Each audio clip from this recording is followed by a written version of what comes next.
Uy, donating now, Mamu Tintin Bersola and Papu Julius Babaw. Asan na yung mga donations ni Mamu and Papu? Ayan. Ayan po, mga kapatid, nakikita po ninyo. Andyan na pala sila sa gilid natin. Yes. Painting ni Papu, personal painting. Yes. Kayo po ang gumawa niyan, Papu, no? Oo, ako ang gumawa. Oo, si Mamu, ano naman ang story behind that bag, Mamu? Binili ko sa isang outlet store. sa Coach outlet store. So, binili ko siya for 22,000 noong 2023. Pero ngayon, para i-mind nyo, half the price na lang. Ay, half the price. Oo. So. Wag na lang sila mag-focus na 10,000 yan. Focus nyo na lang sarili nyo at pag-iisip sa dami ng matutulungan nito. So, half the price. 50% off, hardly used. Nagamit ko siya actually. May mga tissue pa nga kanina tinanggal ko. Pero at least, di ba, nagamit ko po. At sasamahan ko siya ng t-shirt, ballpen, syempre, note, a thank you note, at saka mug namin ni Papo, coffee mug. Okay lang yan, Mamu, yung may mga tissue adds value na yan. Babalik ko. Babalik. Si Papu naman yung painting, baka you can tell us more about Oo, it. kasi every Holy Week, ang panata ko is to paint the face of Christ. Matagal ko nang ginagawa yan. Parang bata pa lang kami dalawa. Di pa kami mag-asawa ni Mamo Tintin eh. Nagpe-painting na ako ng face ni Christ every Good Friday. So ito yung work na hindi ko natapos. So ang ginawa ko, nung sabi sa akin ng mga kasamahan natin na maghanap ka na pwede mong i-donate sa mga nasalanta ng bagyo, ang naisip ko is, ito nga. So ang ginawa ko over the weekend, tinapos ko yung work. Ito na yung finished work niya.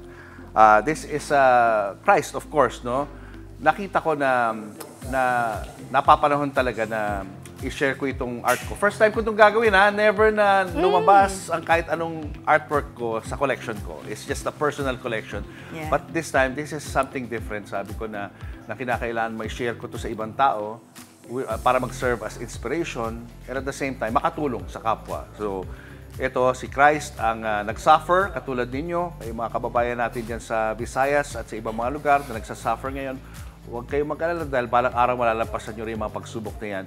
Of course, huwag natin kakalimutan na lumapit kay Jesus Christ dahil siya ang isa sa mga sagot sa ating mga problema. Ayan.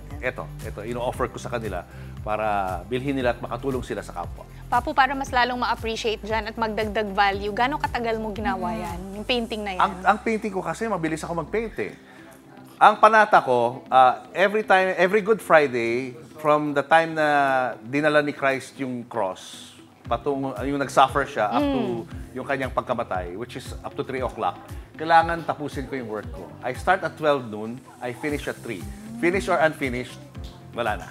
So, ito, sobra pa nga ito eh. Nakatapos ako nung 2023 ng work, tapos decide ako, magdagdag ako ng isa pa. So, ito yun.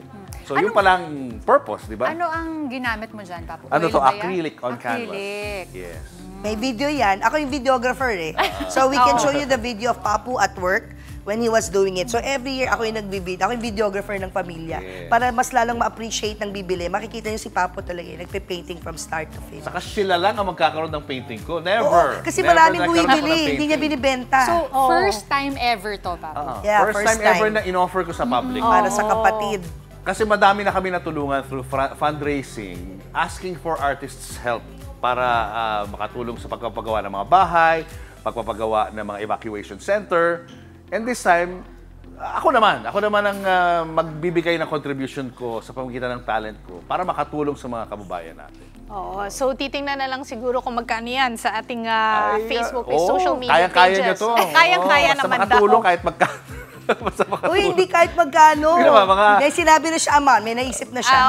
Sige, mga 10,000. Oo, mga ganon. 10,000. Kasi malaking bagay na yun eh. Oo, actually, for that kind of artwork, very reasonable na, yung 10,000. At galing kay Julius Babaw. Oo nga, galing kay pinakauna. Papu May yan. picture pa yan. Magka-picture ang kasama. Tapos may Pinakauna pa. certificate tayong gagawin para official talaga. At saka may BTS, di ba? Makikita mo yung whole process. ng Yes, paggawa. available yun. Baka gusto nyong manawagan din, Mamu at Papu, para sa mga kapatid nating nasa lanta. Para personal talaga galing sa inyo. Go ahead, Papu. Ayan, panawagan natin na alam kong masyado nyo na kung narinig masyado yung mga let's be resilient, tayo ay,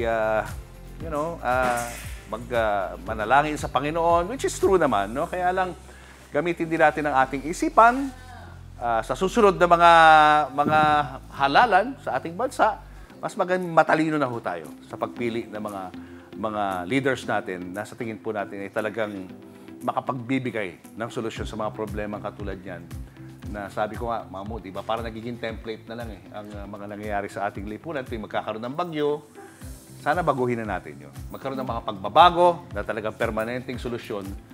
O kung di man permanente, mas malaking impact ang magagawa ng mga leader natin in the future sa pag-solve sa mga problemang ganito. So, yun Amen. lang ang panawagan ko sa Amen. kanila. Go ahead, Mamu. Conjugal message. Conjugal message. No amount is too small to help others. Pag yan Nakatulong nasa tayo, pool of diba? funds, lalo na kapatid, alagang kapatid ang gagamit ng pera at may iisip nila mabuti, mapaplan mabuti kaninong ibibigay, you are sure that your hard-earned money will be in the right hands, will go to the right hands and the right people to help. Kaya tulong po tayo mga kapatid.